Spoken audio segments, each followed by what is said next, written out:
kipindi chetu cha Business Talk kinachotangazwa siku za Jumapili saa 3 usiku kwa saa za Afrika Mashariki hapa kwenye television ya Tan Business Channel Online Television.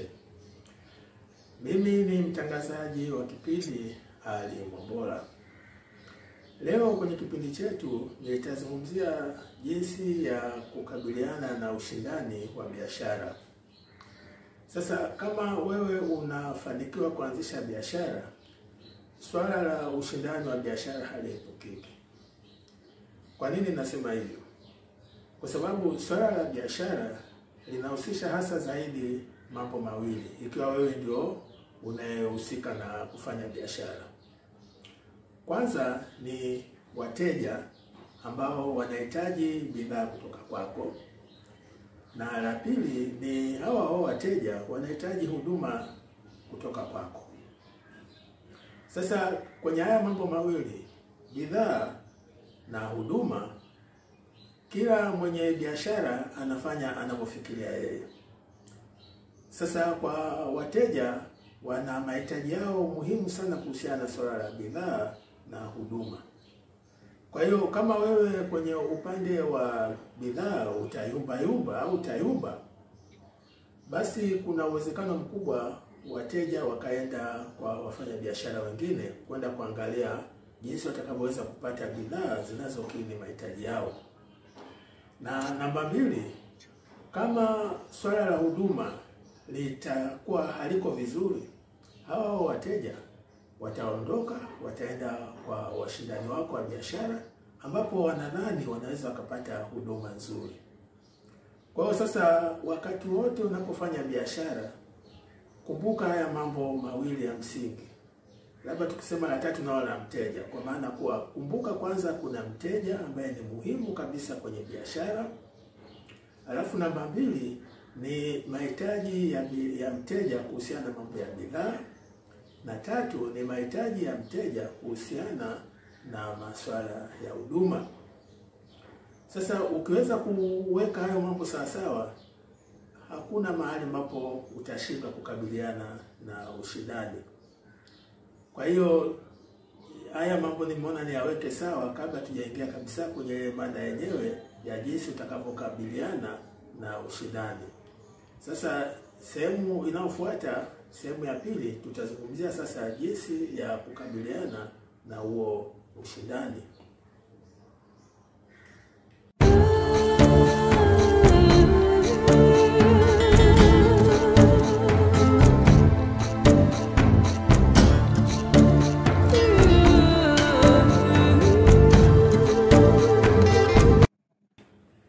Sasa hebu tuangalie jinsi ya kupambana na ushindani wa biashara. Sasa kama nilivyosema, kwa ukiwa mfanya biashara haui peke yako, kuna wafanya biashara wengine wapo ambao wanafanya biashara kama ya kwako. Lakini pia wote nyote wafanya biashara mnajaribu kumuona mnavyoweza kumhudumia mteja au wateja. Na nimesema kwenye wateja kuna swala la bidhaa na kuna swala la huduma. Sasa ushindani upo, hauepukiki. Kwa hiyo lazima ujipange kuweza kukabiliana na huo ushindani. Sasa kwa hali hiyo, kuna mambo 5 ambayo ni ya muhimu uweze kuyapangia mikakati ya kukabiliana nayo ili uweze kufanikiwa kwenye ushindani wa biashara. Nikisema kufanikiwa, maana yake wateja waje kwako na wasiende kwa washindani wako. Au nisiseme wasiende, yani wateja, wewe upate wateja wengi kuliko washindani wako wa biashara. Sasa namba 1 ni swala la bidhaa. Bidhaa ni muhimu sana katika biashara. Sasa hapo kwenye bidhaa, kitu cha muhimu ni ubora wa bidhaa. Uwe na bidhaa ambazo ni bora ikiwezekana kuliko hata zile ambazo wanauza washindani wako. Kwa hiyo ubora wa bidhaa ni kitu cha muhimu sana. Kama wewe utakuwa na bidhaa ambazo ubora wake ni wa mashaka, na washindani wako wanakuwa na bidhaa ambazo za ubora wa hali ya juu, wateja watakwenda kwa washindani wako, hawatakuja kwako. Kwa hiyo swala la ubora wa bidhaa ni la muhimu sana. Sasa hapa kwenye ubora kuna vitu vingi. Kuna wengine wanapenda brand, yaani yeye ni brand fulani humwelezi kitu.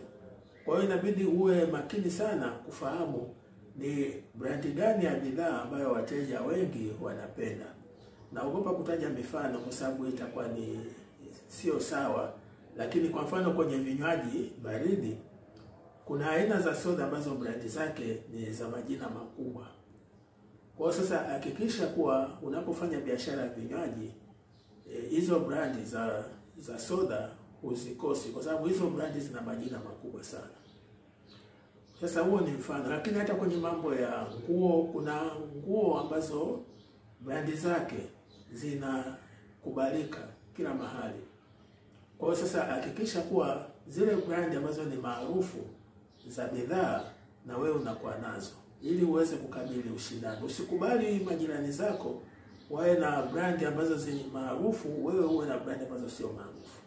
Sasa hiyo iko kwenye swala la bidhaa, kuhakikisha kuwa brandi ya bidhaa zako ni zile ambazo zinavutia wateja wengi. Kwa hiyo upande wa bidhaa, of course ukisema swala la brand ina maana ni ubora wa bidhaa, kwa maana kuwa wateja wanaamini kuwa brand fulani ni ya ubora zaidi. Lakini kuna vitu vingine ambavyo havina ubrandi. Kwa mfano kama unauza vyakula, mchele, sijui maharage na vitu kama hivyo, kuwa makini kuhakikisha unauza hizo nafaka ambazo ziko katika ubora wa hali ya juu. Kama ni mchele, usiuze mchele ambao labda umekatika au ambao hauna ladha. Waswahili wanapenda mchele unaonukia, wewe wako haunukii. Ukija kwenye maharage kwa mfano, unauza maharage ambayo wenyewe wanasema ukipika ya hivi au mengine yana wadudu. Sasa hii yote ni masuala ya ubora wa bidhaa. Kwa hiyo hakikisha swala la ubora wa bidhaa unalipangia mikakati na kuhakikisha wateja hawaendi kwa washindani wako kwa sababu ya swala la bidhaa. Namba 2 ni swala la bei. Unajua hata kama bidhaa zako ni za ubora wa hali ya juu, lakini kama bei ziko juu sana, unaweza ukakosa wateja. Kwa sababu wateja wako sensitive sana kwenye masuala ya bei. Kwa hiyo hakikisha bei zako zinakuwa ambazo wateja wanaweza wakazivumilia. Sasa kwenye masuala ya bei, of course inategemea na wewe unanunua bidhaa wapi. Kwa sababu kama unanunua bidhaa ambapo inasababisha kuna mlolongo mrefu, utajikuta unanunua bidhaa kwa bei ya juu. Kwa mfano kama unanunua bidhaa kutoka kwa wauzaji wa jumla wadogo, sasa hebu fikiria hao wauzaji wa jumla wa wadogo nao wananunua bidhaa zao kutoka kwa wauzaji wa jumla wakubwa, na hao wauzaji wa jumla wakubwa wananunua bidhaa zao kutoka viwandani. Sasa unaona huo mlolongo. Sasa wewe huku wa chini utajikuta unanunua bidhaa kwa bei ya juu. Sasa kama mwenzio anakata huo mlolongo, kwa mfano yeye ananunua bidhaa moja kwa moja kutoka viwandani, bei zake zitakuwa za chini. Hao wananunua bidhaa moja kwa moja kutoka kwa wauzaji wa jumla wakubwa. Kwa sasa swala la bei ni la muhimu sana. Lipangie mikakati uweze kuona unavyoweza kuwa na bidhaa zaidi ya kuwa ni bora, lakini ziwe za bei za chini ili wateja wako kwako. Sasa swala la 3 ni swala la fursa kwenye ushindani. Kwenye ushindani lazima muda wote unaangalia fursa zilizopo kwenye biashara au kwenye soko la biashara. Sasa kama wewe hauko makini, wenzio watakuwa naziona hizo fursa na kuzitumia. Na siku zote wanasema anayewahi ndio huyo. Sasa kuna fursa ziko nyingi za biashara. Sasa wewe unatakiwa uwe makini sana kuhakikisha unaziona hizo fursa za biashara, na ukishaziona unazichangamkia ili kusudi uweze kuwapata wateja ambao watavutika na jinsi wewe ulivyoshughulikia swala la fursa za kufanya biashara.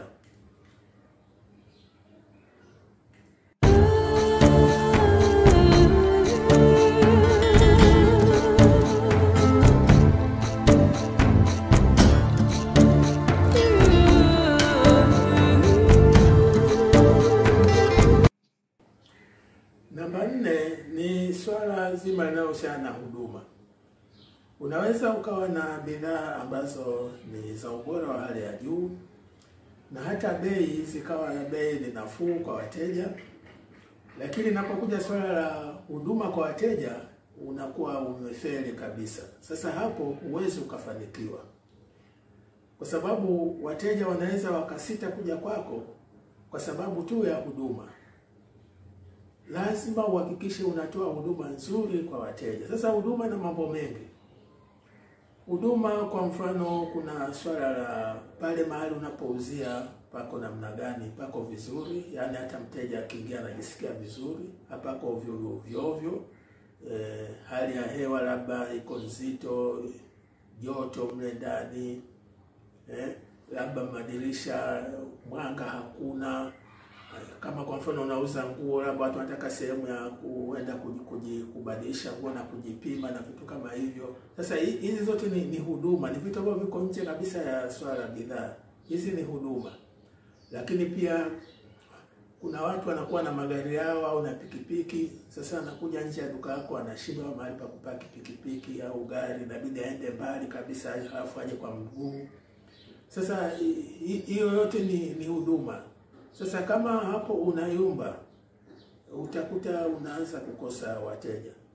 Kwa mfano sasa inapotokea kuna mwenzio mwingine ambaye bidhaa zake ni bora, bei zake ziko vizuri, mjanja wa kuzishughulikia fursa zinapotokea, na huduma zake ni nzuri, hapo atakuchukulia wateja. Atawachukua wateja. Wewe utabaki unasema, sijui na kuaje, sijui mbona Kwa hiyo swala zima hapo inabidi uwe makini sana kuhakikisha kuwa unapata wateja kutokana na huduma nzuri unazotoa kwa wateja. Namba 5 na mwisho ni kuwa hapo kwenye ushindani wa biashara kuna viweka vingi sana, kuna vitisho. Sasa kama wewe huna uzoefu, unaweza ukaogopeshwa na hivyo vitisho na ukashindwa. Kwa hiyo usikubali kushindwa kwenye mambo ya ushindani kwa sababu ya vitisho vya washindani wako. Na wakati mwingine vitisho vingine huwa inabidi uimili kweli, kwa sababu unaona moja kwa moja huyu jamaa amenilenga mimi. Kwa hiyo kuwa imara. Kuna vitisho vingi vinakuja, sina haja ya kuvitaja, lakini nafikiri kama wewe ni mfanyabiashara unafahamu. Sasa jipange kuweza kuhimili vitisho, kwa sababu kuna wengine wanaona labda upande wa bidhaa umewazidi, upande wa bei umewazidi, upande wa ubora wa huduma umewazidi. Fursa wewe ndio namba moja, zikitokea tu na zinani. Sasa wanaamua kukutengenezea kutengenezea mizengo ya kila aina, ili kukufanya wewe usijisikie vizuri. Na hata wengine wanaweza wakaingia kwenye mambo ya ushirikina kukufanya wewe uogope. Kwa hiyo nafikiri nimeona nilitaje, kuna vitisho utakumbana navyo vya aina mbalimbali ili kukuvunja moyo na uweze kuogopa, na hapo sasa utakuwa mwapatia nafasi au washindani wao, kwa sababu washindani wanapogundua kuwa maeneo mengine hayo manne niliyoyataja yote wewe uko imara, sasa wao wafanyeje? Kwa hiyo wanaona wafanye ile la vitisho, kwa sababu hili wanaweza wakalifanya, halina gharama nyingi. Kwa hiyo wakakufanyia vitisho na vibweka vya kila aina. Kwa hiyo jipange uweze kukabiliana na haya mambo yote 5 niliyoyaeleza, ili uweze kushinda ushindani wa biashara. Naona niishie hapo. Endeleeni kuangalia kipindi chetu cha Business Talk kila siku ya Jumapili saa 3 usiku kwa saa za Afrika Mashariki, na kila Jumapili inakuwa na mada tofauti. Kwa hiyo tuone wiki ijayo kuna nini. Karibuni na asanteni, na natakia kila laheri na weekend njema.